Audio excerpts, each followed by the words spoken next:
ይህ ኢትዮ ኤርላይንስ ነው። በቅድሚያም አርዕስተ ዜናዎቹን እናሰማችሁ።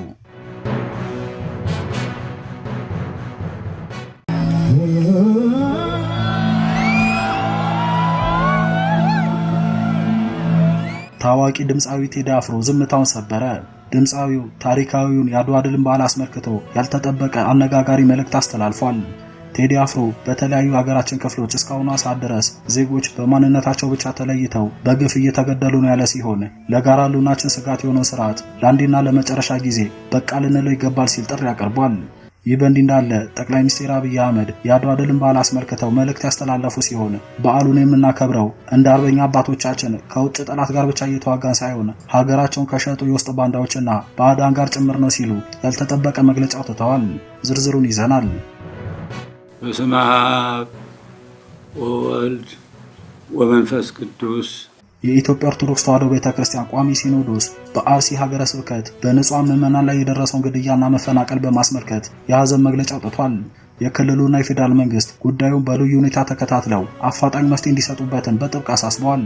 ሌላኛው መረጃችን ነው። በአማራ ክልል እየተደረገ ያለው ጦርነትና እየተፈጸሙ ያሉት ጥቃቶች ከፍተኛ ሰብአዊና ቁሳዊ ጉዳትን እያደረሱ ዛሬም ቀጥለዋል። የፋኖ ኃይሎች በዛሬው ዕለት ባደረጉት ውጊያ ታላቅ ድል ተጎናጽፈናል ያሉ ሲሆን አንድ ሙሉ ኮር የመንግስት ሰራዊት ድባቅ መተን ደምስሰናል ሲሉም ገልጸዋል። የፋኖ ኃይሎቹ በውጊያው በርካታ የመንግስት ኃይሎች ህይወታቸው እንዳለፈና በርካታ የቡድንና የነፍስ ወከፍ መሳሪያዎች ከነተተኳሾቻቸው ማርከናል፣ ታሪክም ሰርተናል ሲሉ አሳውቀዋል። በተጨማሪም በርካታ ከተሞችን በቁጥጥራቸው ውስጥ ማስገባታቸውን ገልጸዋል። ዝርዝሩን ይዘናል። ሰላም ውድና የተከበራችሁ የቻናላችን ተከታታዮች፣ በዕለቱ የተሰሙትን እነዚህንና ሌሎች መረጃዎችን ይዘን ቀርበናል። እስከ ፍጻሜው አብራችሁን ቆዩ። ቪዲዮ ላይክ እና ሼር፣ ቻናሉ ሰብስክራይብ እና የደወል ምልክቷን በመጫን ትኩስና አዳዲስ መረጃዎችን ያገኙ እያልን ወደ ዝርዝሩ አለፍን።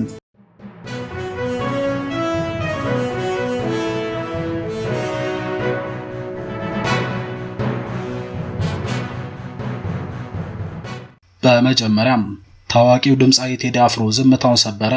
ድምፃዊው ታሪካዊውን የአድዋ ድል በዓል አስመልክቶ ያልተጠበቀ አነጋጋሪ መልእክት አስተላልፏል። ቴዲ አፍሮ ለጋራ ሕልውናችን ስጋት የሆነውን ስርዓት ለአንዴና ለመጨረሻ ጊዜ በቃ ልንለው ይገባል ሲል ጥሪ አቅርቧል። ቴዲ አፍሮ በመልእክቱ መጀመሪያ እንኳን ለታሪካዊውና አንጸባራቂው የአድዋ ድል በዓል እንኳን አደረሳችሁ ሲል ለመላው ኢትዮጵያውያን መልካም ምኞቱን ገልጿል።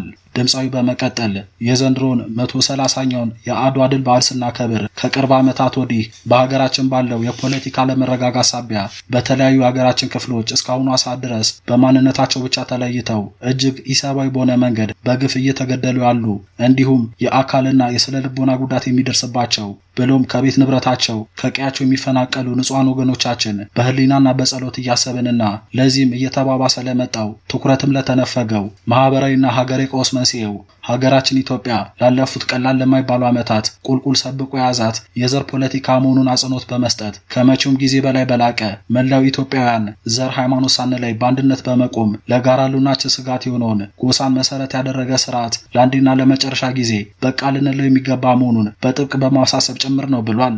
ቴዲ አፍሮ በመጨረሻም ፍትህ በግፍ እየሞቱ ላሉና ትኩረት ለተነፈጉ ንጹሃን ወገኖቻችን ሲል መልእክቱን ቃሽቷል። ይህ በእንዲህ እንዳለ ጠቅላይ ሚኒስትር አብይ አህመድ የአድዋ ድል በዓልን አስመልክቶ መልእክት ያስተላለፉ ሲሆን በዓሉን የምናከብረው እንደ አርበኛ አባቶቻችን ከውጭ ጠላት ጋር ብቻ እየተዋጋን ሳይሆን ሀገራቸውን ከሸጡ የውስጥ ባንዳዎችና ባዕዳን ጋር ጭምር ነው ሲሉ አነጋጋሪ መግለጫ አውጥተዋል። ጠቅላይ ሚኒስትሩ ኢትዮጵያውያን ስርዓታትና መሪዎች ቢቀያየሩም በአንዳንድ ጉዳዮች ልዩነቶች ቢኖራቸውም ስለ ሀገራቸው ያላቸው አቋምና ለሀገራቸው ያላቸው አቋም ግን አይቀያየርም ያሉ ሲሆን ወደ አድዋ የዘመቱት ጀግኖቻችን ሁሉ በሁሉም ነገር የተስማሙ አይደሉም። አንድ ዓላማ ነበራቸው እንጂ አንድ አይነት አልነበሩም። አንድ ሀገር ነበራቸው እንጂ አንድ ባህልና እምነት አልነበራቸውም ብለዋል። ጠቅላይ ሚኒስትሩ በመልእክታቸው ቀጥለውም በዚያ ባድዋ ጦርነት ጊዜ ሀገራቸውን ከርተው ከጠላት ጋር ያበሩ ባንዳዎች ነበሩ። ለጊዜው ጥቅም ሲሉ ዘላቂ የሀገራቸውን ጥቅም የሸጡ ምንደኞችም ነበሩ።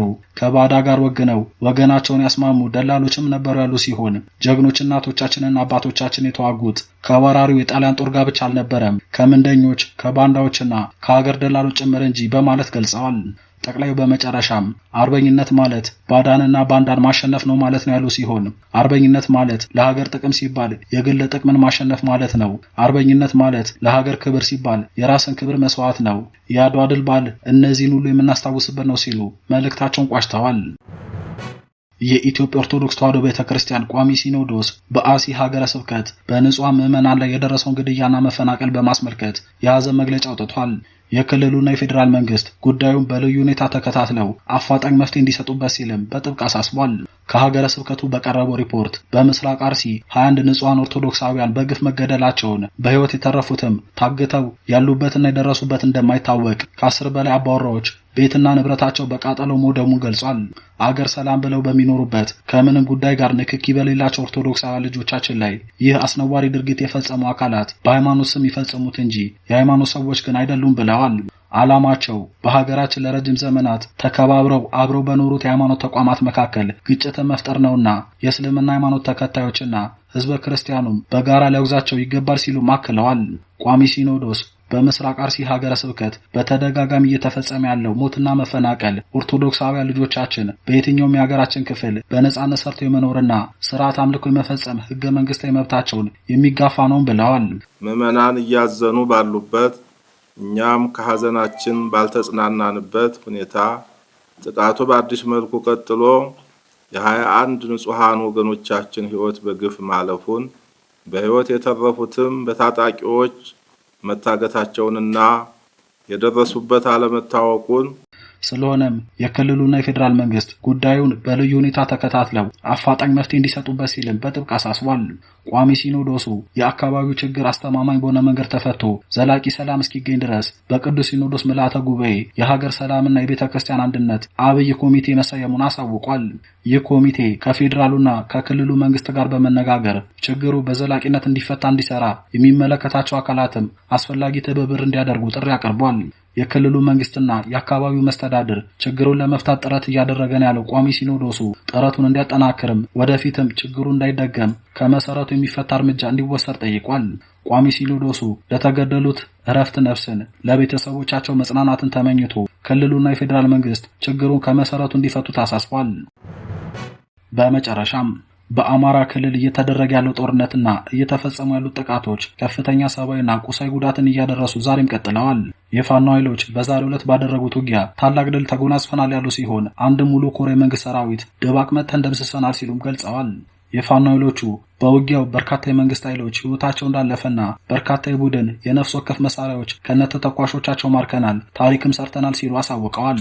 የፋኖ ኃይሎቹ በወሎ ግንባር የሚንቀሳቀሱ የሚኒልክ ዕዝ ታላቅ ድል ተጎናጽፏል ሲሉ ባወጡት መግለጫቸው የሚከተለውን መልእክት ያስተላለፉ ሲሆን በመልእክታቸውም በምዕራብ ወሎ ግንባር የ11ኛ ዕዝ 203ኛ ኮር ሰራዊት ድባቅ ተመቷል፣ 2 ሞርታር ከበርካታ የቡድንና የነፍስ ወከፍ መሳሪያ ጋር ተማርኳል፣ በርካታ ጠላትም ተደምስሷል ብለዋል። በዚህ ዘመቻ መቅደላ፣ ተንታ፣ አማራ ሳይንትና ውግድ ወረዳ ውስጥ ታሪክ ተሰርቷል ያሉት የፋኖ ኃይሎቹ መቅደላ ወረዳ ውስጥ የአፋብን ምስራቅ አማራ ቀጠና ሚኒሊክ ዕዝ ልዩ ዘመቻ ሰራዊት የንጉስ ሚካኤል አሊኮርና የልጅ ኢያሱ ኮር በቅንጅት በሰሩት ኦፕሬሽን የመቅደላ ወረዳ መቀመጫ ማሻ ከተማን ጨምሮ ሌሎች ታዳጊ ከተሞችንም በወገን ኃይል ቁጥጥር ስር ውለዋል ሲሉ አስታውቀዋል።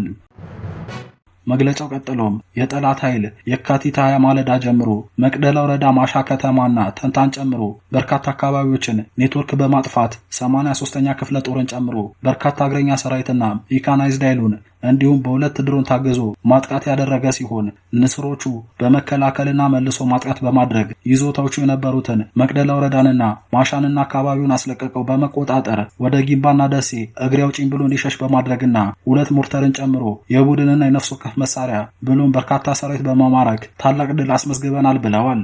የሚኒሊክ ዕዝ ልዩ ዘመቻ በላጎ ተወርዋሪ ሻለቃም በተሳተፈችበት ውጊያ 2 ሞርታር፣ 1 ብሬን፣ 1 ስናይፐር ከ40 በላይ ክላሽ፣ ከ3500 በላይ የተለያየ ተተኳሽ፣ 9 የመገናኛ ባትሪ እንዲሁም 30 የጠላት ሰራዊት ማርከዋል ያሉ ሲሆን ልጅ ኢያሱ ኮር 23ኛ ክፍለ ጦር 1ኛ ሻለቃ ወደ ተንታ ከተማ ማጥቃት በማድረግ በርካታ የጠላት ሰራዊት በመደምሰስ ተንታ ከተማን በቁጥጥራቸው ስር አስገብቷል ሲሉም ገልጸዋል።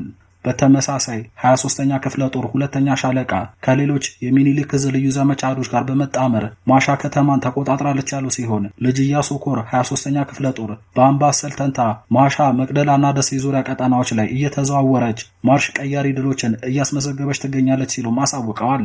በመጨረሻም በሌሎች የደቡብና ምዕራባዊ የወሎ ወረዳዎች የሚኒልክ ዕዝ አሃዶች ጠንካራ የማጥቃትና የመከላከል ውጊያ በማድረግ ላይ ይገኛሉ ያሉ ሲሆን በአጠቃላይ በተደረገው ዘመቻ በመቶዎች የሚቆጠሩ የመንግስት ኃይሎች ሙትና ቁስለኛ መሆናቸውን እንዲሁም 2 ሞርታር፣ 7 ብሬን፣ 6 ስናይፐርና ከ100 በላይ ክላሽንኮቭ ከበርካታ ተተኳሽና ከ30 በላይ የጠላት ሰራዊት ጋር ተማርከዋል፣ ይቀጥላል ሲሉም ገልጸዋል። ክቡራን ተመልካቾች ለአሁን ያዝናቸው መረጃዎች በዚህ ያበቁ። ሐሳብ አስተያየቶን ኮሜንት ላይ በመጻፍ ያጋሩን። ቪዲዮ ላይክ እና ሼር፣ ቻናሉን ሰብስክራይብ እና የደወል ምልክቷን በመጫን ትኩስና አዳዲስ መረጃዎችን ያገኙ እያልን ተሰናበትን።